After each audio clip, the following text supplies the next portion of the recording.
Imagine you're walking down the street and someone comes up to you and says, "Damn, your nose looks way too crooked." And you're like, "What the fuck? Oh, what's your problem?" And they're like, "No, no, no, no, brother, you got me all wrong. I'm just making an observation here. I didn't say anything rude." Now, if you're gullible, you might actually believe that disingenuous asshole. But if you actually understand social cues, you know exactly what's happening. The guy is trying to avoid any responsibility for insulting you by hiding behind the fact that, well, I didn't directly say that you having a crooked nose is a negative thing and therefore that makes your entire face ugly, so you getting mad is just your interpretation. These are the worst kind of people to deal with. Now, there's a video going around of a guy who dealt with a very similar situation, except instead of being told that he has a very crooked nose, he was told that he was way too black, in a language that the guy was hoping he wouldn't understand. That's for me.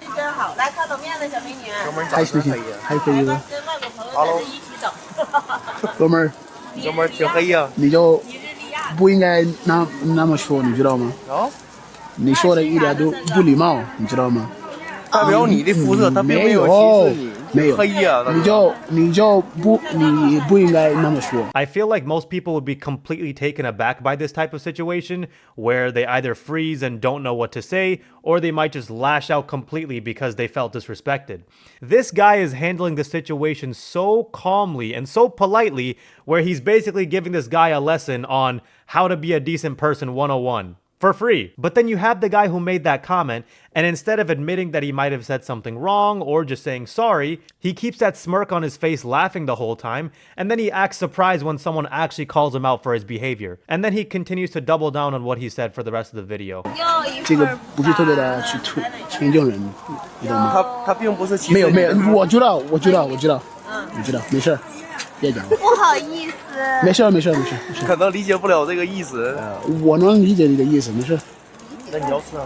啊，我都定了。I like how the girl has to step in and apologize on behalf of her boyfriend because his ego is way too big to admit that he did something wrong. And even she realizes that he's not doing anything to make the situation better. But literally right after that, he goes back to the same thing. "You didn't understand me, bro. I'm telling you, you're not understanding what I'm saying." 让我唱歌唱的听。对，要那个15的。哎，好嘞。不过去了，姐姐。This dude really didn't get the memo. After he already got called out by this guy, and after his girlfriend already had to apologize on behalf of him, he's still trying to prove that he's not racist. This is like someone doing stand-up comedy, and when they completely bomb a joke, they keep trying to explain the joke in hopes of the audience being able to understand it, and you're like, bro, just please stop. I wonder if people like him are being deliberately obtuse, or if they're actually that stupid, because he's acting like he needs the racism to be spelled out in order for it to manifest. Like, unless he went up to this black guy and said, "You are an inferior race to me and I do not like you because you are black," that's what qualifies for racism. As if that's how it happens in day-to-day life. This guy is trying to kill my mood, you know? He's just trying to kill my vibe. I don't like racist people at all, you know? I don't like people who are being racist.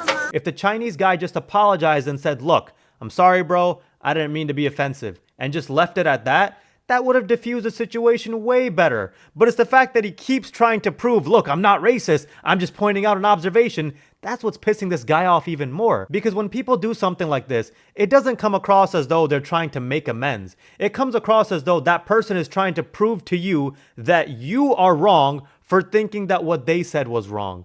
He's just trying to deny that he wasn't trying to be racist just now, but I could hear him really clearly that he was trying to be racist to me. I know.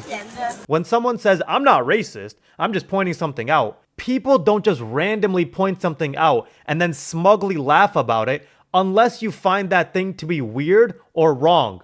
Otherwise, why would you bring it up at all? Now, whenever a situation like this goes down, one of the first things that people do is start analyzing who's being racist here and where this is taking place. You know, like some sort of social detective work that people like to do. And from what I've been seeing in the bigger discussions about this video on Reddit, which is where I found it, people were very quick to bring up how racist China and Chinese people are. With this guy saying Chinese people are some of the most racist people I've met, and then another guy saying China usually isn't friendly to black people. Look up videos of what their fans shout at black basketball players. Now, I'm not going to sit here and say that racism doesn't exist exist in China, but I'm also not going to say that China is super racist and Chinese people are super racist. I think both are very broad generalizations that don't account for people's individual experiences. The reality is, when someone has a physical characteristic about them that makes them look different from the majority of people in a particular place, you're always going to encounter situations where people like to make you feel different or single you out. That's not something that's unique to China.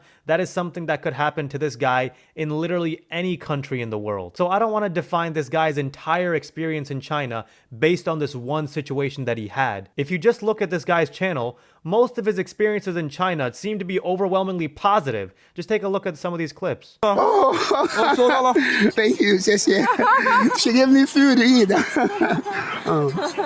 谢谢。不用掏钱了，送给你了。什么？哎呦我去，谢谢。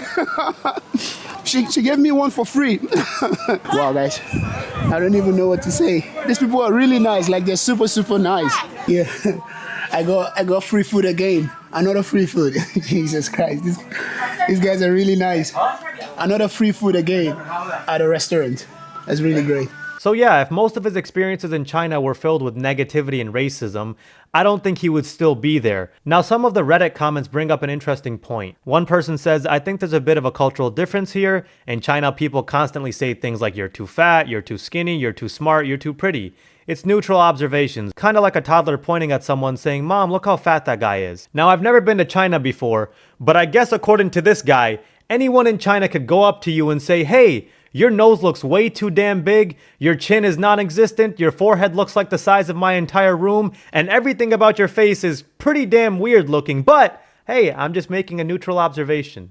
And I guess the person would just respond with, oh, 谢谢, thank you for letting me know about your neutral observation. Now, whether that's true or not, I know that if a Chinese person was living in the US and some guy walks up to him and says, damn, your eyes look way too small and slanted, I know that Chinese person isn't going to look at that as if it's just some neutral observation. Of course they would be offended by that because you're reducing an entire person to a single racial feature, implying that they're weird because they have these different looking small eyes and everyone else has these normal looking eyes. And then to say that this is the equivalent to a toddler pointing out someone being fat, brother, the guy in the video wasn't a toddler. He's a full grown ass man who needed his own girlfriend to tell him to stop talking because even she knew how stupid he sounded. But yeah, the whole situation could have gotten a lot worse, but he diffused the situation really well, and he just has such a positive vibe about him, and you can check that out in all of his videos. I'm going to leave a link to his channel in the description. Strongly suggest you check him out. And yeah, if there's a lesson that we can all learn today, if you're going to talk shit about somebody, you better hope they don't speak the same language as you. That's all I got for now. Take care, everyone.